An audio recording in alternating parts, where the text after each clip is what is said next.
बिस्मिल्लाहिर्रहमानिर्रहीम। अस्सलामु अलैकुम वरहमतुल्लाह। आज एक बहुत ही दिलखराश वाक़या आपके साथ शेयर करना चाहूँगी।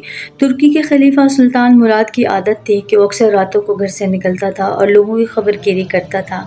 एक रोज़ रात को उसने अपने सिक्योरिटी इंचार्ज से कहा कि चलो बाहर चलते हैं और लोगों की खबरगिरी करते हैं। जब वो शहर में बाहर निकले तो क्या देखते हैं कि सड़क के किनारे कोई गिरा पड़ा है। जब जाके देखते हैं तो किसी आदमी की लाश थी और लोग उसके पास से गुजर रहे थे और कोई उसके पास नहीं आ रहा था।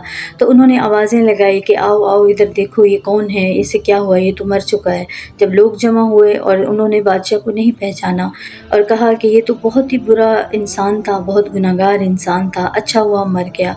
तो सुल्तान मुराद ने कहा कि क्या ये उम्मत मोहम्मदिया में से नहीं था, तो चलो उठाओ इसको और इसके घर ले चलें।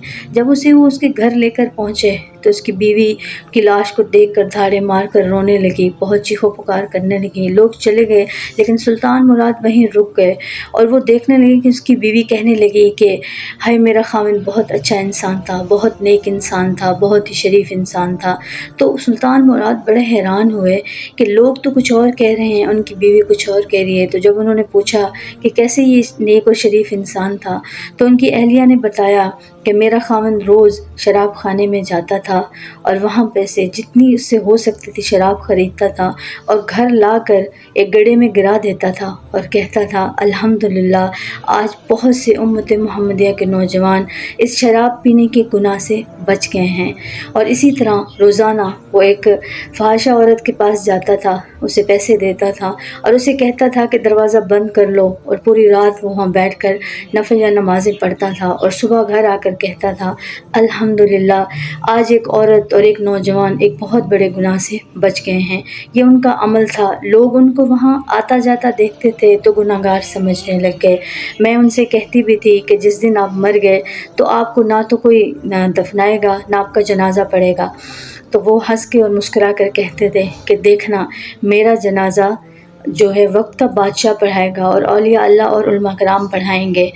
तो बादशाह ये बात सुनकर रोने लगे और बहुत तकलीफ़ है उनको, और उन्होंने ऐलान कर दिया कि सुबह इनको गुस्ल भी मैं दूंगा, इनका जनाजा भी मैं पढ़ाऊंगा और उनके दफनाने का इंतज़ाम भी मैं ही करूंगा। तो ये हमारी ज़िंदगियों की हकीकत है कि हम जो ज़ाहिरी तौर पर देखते हैं उसी को सच मान लेते हैं, बातिन को कभी जानने की कोशिश ही नहीं की। हालांकि हम सब जानते हैं कि तस्वीर के दो पहलू होते हैं। एक पहलू जो हमें नज़र आ रहा होता है वो सही नहीं होता, अक्सर उसका दूसरा पहलू ही सही होता है। इसलिए अगर आप किसी को बुरे अमल में देखें तो कभी भी उससे बदगुमानी ना करें, क्या मालूम कि वो ये अमल किस नीयत से कर रहा है और क्यों कर रहा है। और सबसे बढ़कर तो ये कि जब अल्लाह रब्बुल इज़्ज़त ने उस इंसान के ऊपर पर्दा डाल दिया है तो हम लोग कौन होते हैं किसी को बापर्दा करने वाले। इसलिए कोशिश करें कि अगर किसी को इस तरह के अमल में देखें तो उसके हक़ में दुआ करें, कभी भी उससे बदगुमान ना हो कि ये बुरा इंसान है, ये घटिया इंसान है, इससे दूर हो जाना चाहिए। क्योंकि कहते हैं कि इंसान जो होता है ना, अगर गलत अमल कर रहा होता है तो उस इंसान से नफ़रत ना करें, उसके अमल से नफ़रत करें। अल्लाह पाक हम सबको नेक अमल करने की तौफ़ीक़ अता फ़रमाए। आमीन।